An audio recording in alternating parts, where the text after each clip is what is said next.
Hello and welcome to another episode of the Talking Heads Footies podcast with your host, me, Lil Al, Kev, and Caroline. Indeed, we have a special guest today, Caroline Oliver, who is part of the Sunderland Till I Die Series 2 team, and we'll be covering that on today's show. So without further ado, let's get cracking with it. Enjoy the show. Caroline, welcome. Welcome to the show. Thanks for having me. Does this mean that I'm replacing Angelo? I sort of feel like I am. Kev, what do you think, bro? 100%.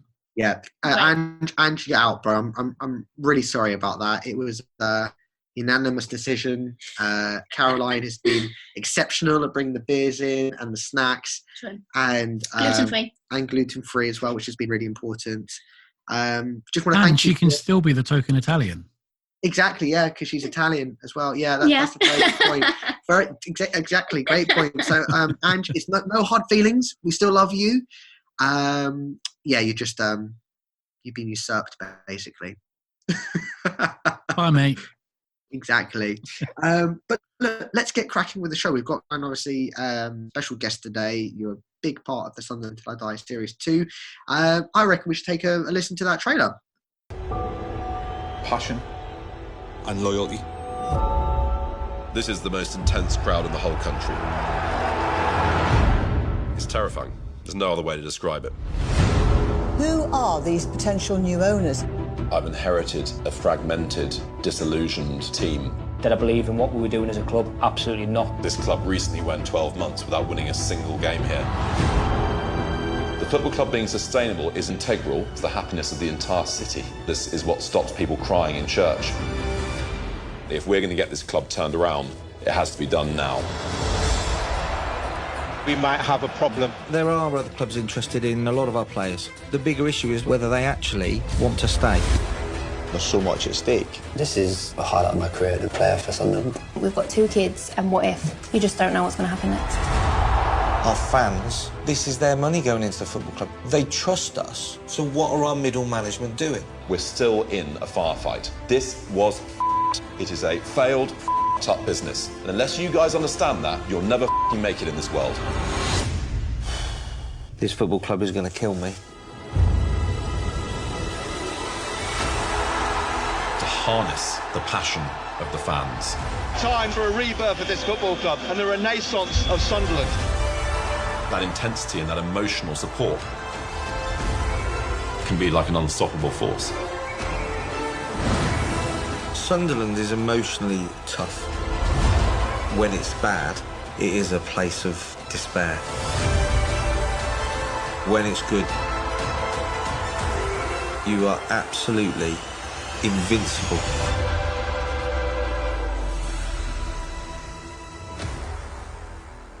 I'm not going to lie. I'm super excited about this, and I have been for some time.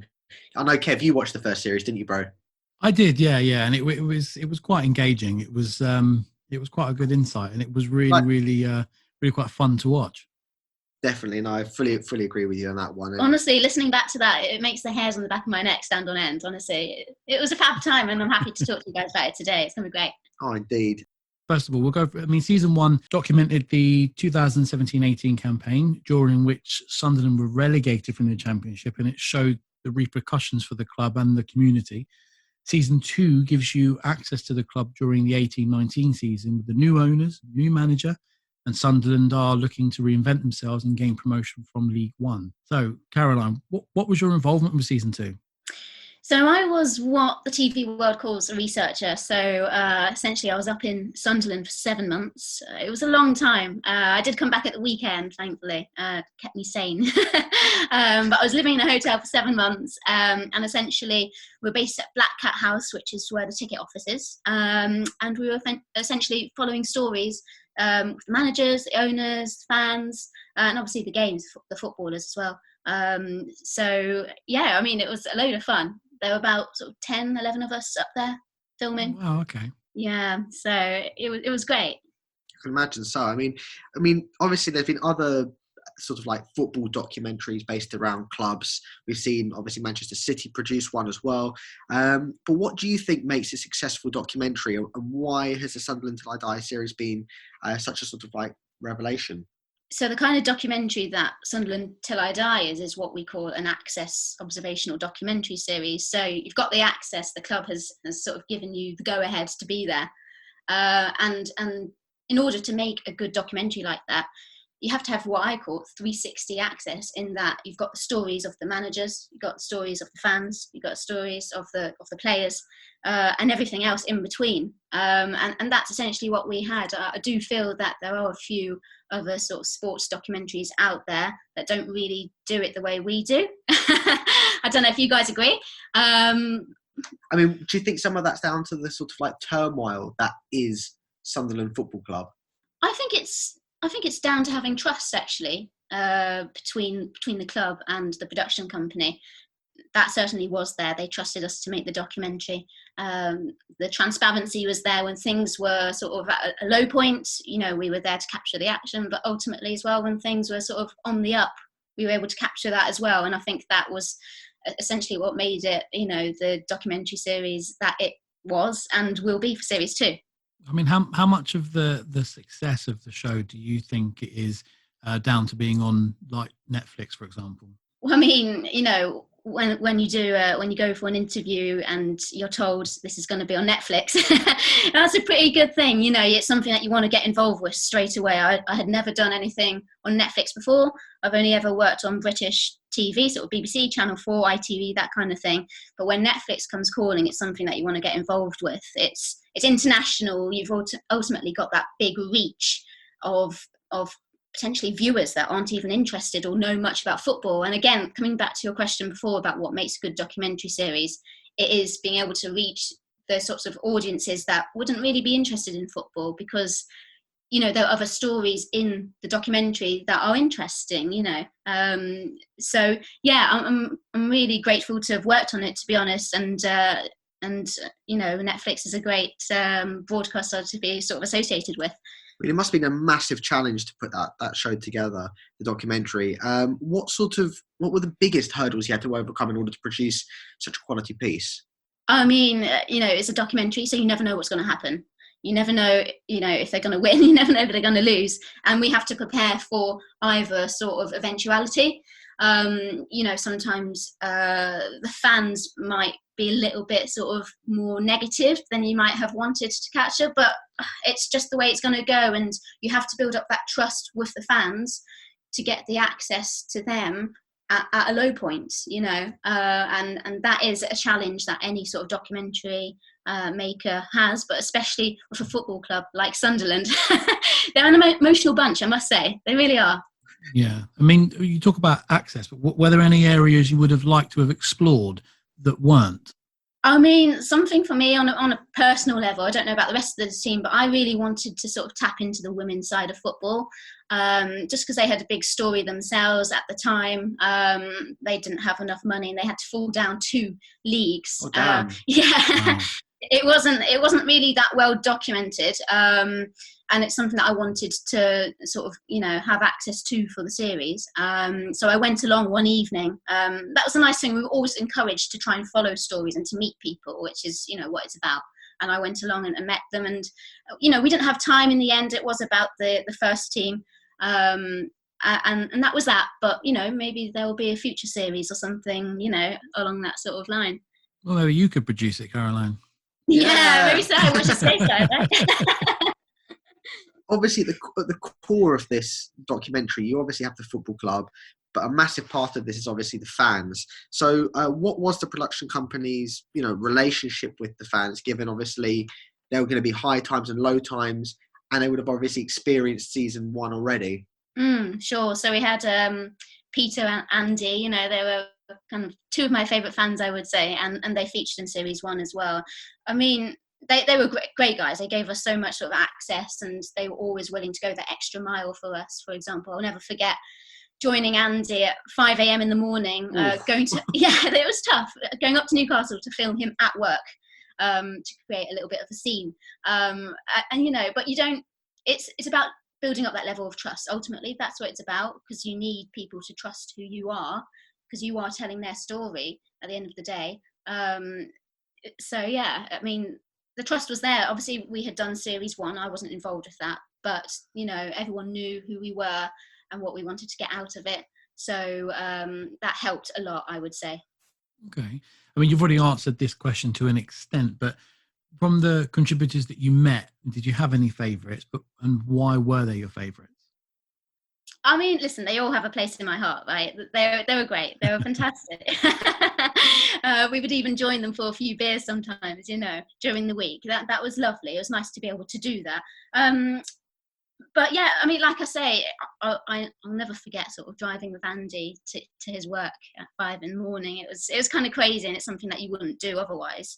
But yeah, it was fab. I mean, obviously, you arrived as a TV professional and you've left a Mackem. What was your first impression of the club and the stadium and the fans when you got up there? I didn't know much about Sunderland, to be honest. I mean, like growing up, and I'm open about that, growing up, I loved playing football, and that's where my interest of football, comes into sort of my career so far. But when I heard that there was an opportunity to sort of interview for it, I was like, yeah, sure, why not? Let's tell the story of this club. It sounds amazing. Started reading into it a lot more and found out about the fans. And you got to bear in mind, Series 1 hadn't been broadcasted at this point, so I didn't have that, as an example of what the club was like. So when I got up there, I couldn't believe how big the stadium actually was. I mean, it's just under 50,000 people capacity. God, that's in League One now. League One. Exactly. You couldn't make that up, and it's just amazing walking around the stadium facilities. So I was just in awe, to be honest. And yeah, I mean, one of the things I really took away from it as a football fan and watching it was just the sort of like connection between the fans and the club. Yeah. And I mean, obviously I know that you were obviously working on it at the time, and I remember when they made it down to the Checker Trade final against Portsmouth. There were 100,000 supporters in Trafalgar Square, all singing, and it was going on. It was going on for hours and hours. And the scenes from that, the photographs and the footage from that, absolutely unreal. And in fact, I think we've actually got some of the audio from that. So let's give it a little listen.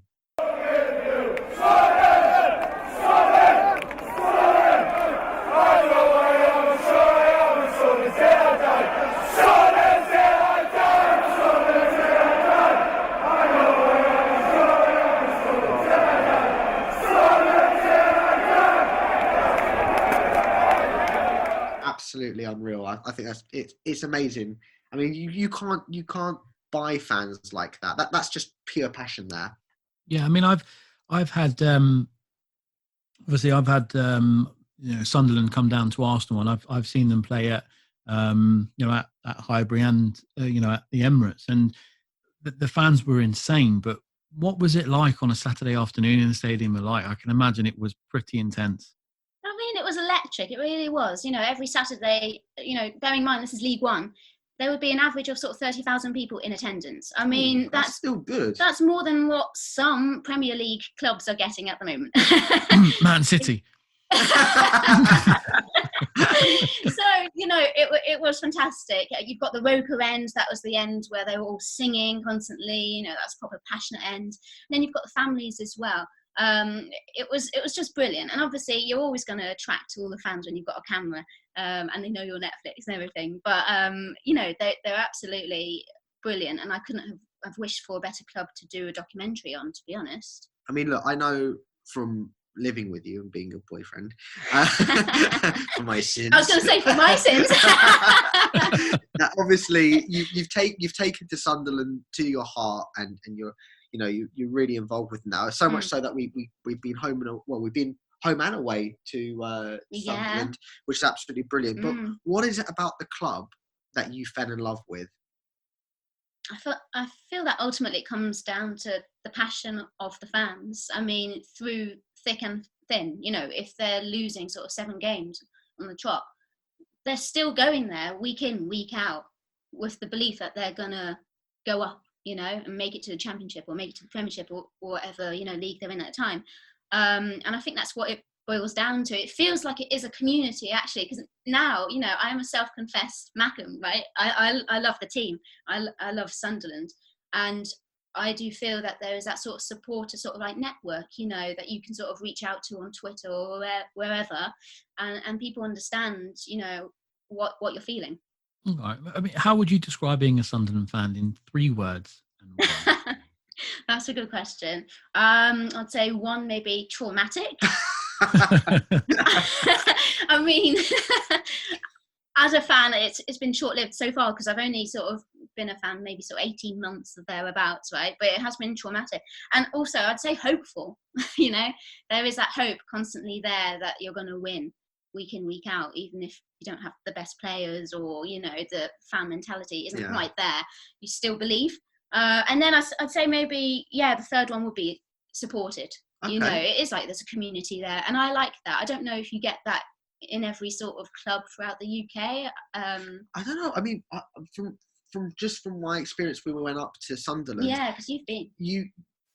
Where you've got a part of the country that was, you know, massively involved with the coal industry and having that ripped away from the community, and the only thing that you've got left really is the football club, and that's actually the Stadium Light was built on an old colliery. That's true, but I think, you know, for Series 1 that was something that was very much touched upon, but Series 2 we didn't want to dwell on that too much, and that's some of the feedback that we got from the fans, is that, you know, we don't want to be constantly reminded of the past. What we want to look forward to is the future. So I think we tried to get that in the bits that we did film. We tried to film with, you know, some sort of innovative local people that were sort of business entrepreneurs, for example. I'm not sure if that made the cut. I haven't seen the series yet.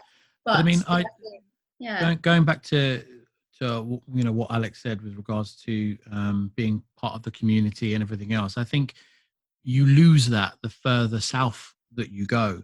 When you get to London, for example, where you've got, I mean, round here you've got Arsenal, you've got Tottenham. They're not really the heart of the community. It doesn't feel that way. I live probably, you know, a stone's throw from the stadium. I'm pretty much, you know, 5-10 minutes away from it. You know, but you don't feel kind of on a Saturday afternoon unless you're actually at the game. But even everything around you doesn't feel like it's part of it. And I think when you go up north, and you kind of see the clubs that are at the heart of the community and they have such a big impact, I think it makes a huge difference to everything around you. And I think we lose that. We lose sight of that when we're when we're down here, when we're kind of supporting the likes of the Arsenals, the Chelseas, and the Tottenhams. And definitely agree in that when you've got multiple clubs in one city, it tends to dilute that pattern. Where obviously when you do go further north to your Sunderlands, to Newcastle, those are places where there are a one club city. Yeah. And when it gets to Saturday, and I've been there on a Saturday, when it gets to Saturday, everybody is clocking off early to try and get off to watch their game. And the city's just, it's buzzing. Yeah. And it's such an amazing thing to witness. And it's infectious. I mean, I came away from there. I'm obviously a lifelong Man United fan. I walked away from games just being like, wow, you know, we won that game. And, you know, it's amazing. And it's infectious. And I could definitely feel that the way in which the club has got into Caroline's blood, and I can see why, if you were living up there for 7 months and you were meeting local people and chatting to local people and hearing about the trials and tribulations that they have in connection with the club, how that would rub off on you. Definitely. I mean, that's part of making the documentary. You're there to immerse yourself and to feel like you are a fan. And I came away and I am a fan. It rubbed off me, and I wasn't expecting that at all. Honestly, it's kind of mad how things happen, you know. But yeah, it's a special place. It really is. Yeah, I can imagine it really is, especially if you're there for a prolonged period of time. Obviously, season 1 was absolutely cracking. What can viewers expect from series 2? I mean, it's more about sort of the access to the owners, I feel, with series 2. We didn't necessarily, or the other team didn't necessarily have that with series 1. So with that, you might see, I don't know, the January transfer window a little bit through the owner's eyes. Having said that, I haven't actually seen the cut, so it could be that they don't end up including it, but we were there to film it. So I think it was that level of trust with the owners that we had that they might not have had previously. I don't know why. Well, funnily enough, in series 1, there wasn't any connection really with the owner. It was only through the managing director at the time who was kind of overseeing it. You obviously got a feel of the club through him. But this series has some amazing characters. I mean, Stuart Donald and Charlie Meffen. Yeah. Absolutely. I mean, just from that trailer. Yeah. Electric. Absolutely amazing.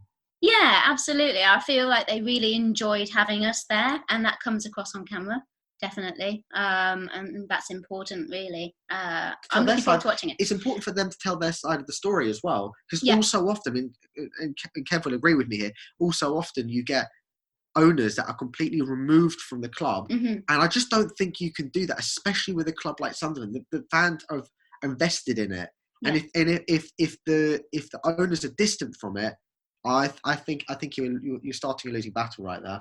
Yeah, I mean, I think that's something that they wanted to sort of get across, really, that they were involved and that they wanted to get feedback from the fans. They weren't sort of removed in terms of how they wanted to own the club. And I think that's something that we'll probably see. Bearing in mind, I haven't actually seen the series yet, but I think that's probably what will come across from it. For me, documentaries like this are a great insight into what happens in and around the football club that maybe we don't get to see. But in your opinion, why should a non-Sunderland fan watch this programme? That's a good question. I mean, it goes back to, again, it's not just about the games, because I think that would be a bit boring for anyone to be watching if it was just sort of filming the games and then maybe some interviews afterwards. It is a little bit more about sort of the behind the scenes, that access stuff that you wouldn't otherwise see, how the football club is run as a business, for example, and also that connection with the fans as well. I think that's why any football fan or even any sort of documentary watcher should be interested in it, because it isn't just about football, and that's why I'm sort of really proud. Coming away from it, I think we did really well to cover what we did. No, I mean, I think Kev will agree with me probably on this one. From watching the first series, I mean, I loved it, and it was instantly from the moment it started. You had the scene in the church, and you're just like, wow, this is a real thing right here, and people. This club is their everything. So definitely. I mean, I'll never forget when I went up there the first week. I put a shout out on Twitter. And I was like, how are the lads, which is like a local saying. I'm looking for, Mackems, I'm looking for Sunderland supporters. Please get in touch. Here doing, series 2 of Sunderland Till I Die. My Twitter went absolutely crazy. I kid you not, guys. I got more than 1,000 people, 1,000 fans getting in touch with me. And that was a good sort of casting tool. But it goes to show just how much they want to get their story out there, and how open and transparent these fans are willing to be. From there on in, I thought, wow, I'm in for a real ride. I'm looking forward to it. Well, look, I mean, it's going to be out on Wednesday, and I really, really can't wait for it to actually come out. And I'm very, very lucky to, obviously. Well, we're very lucky to have you on the show today to talk about it. Thanks for having me. It's been absolutely brilliant, and obviously going forward, Angelo, maybe we can reinstate you as doing the beers. What do you think, Kev? Yeah, I mean, as long as he doesn't bring any of the nasty stuff that he likes to bring sometimes, and he just sticks to proper beer, then we're okay. Yeah, exactly. I think we introduce him in an interesting capacity. We're always looking for interns. So Angelo, if you want to sign up, drop us an email and apply for an internship. We'd be more than happy to consider your application. Yeah, absolutely. Just drop us an email at tthfpodcast@gmail.com. Nice little plug there. See, it's been an absolute pleasure having you on the show today. Thanks for having me, guys. It's been really enjoyable. And look, obviously with everything going on at the moment, episodes are a little bit tricky to put together, but we're hoping to put another one together featuring Angelo if he can make it. But look, for everyone out there, hope you're having a good time and enjoyed the show, and catch you soon. Ciao for now. Take care. Bye. Bye.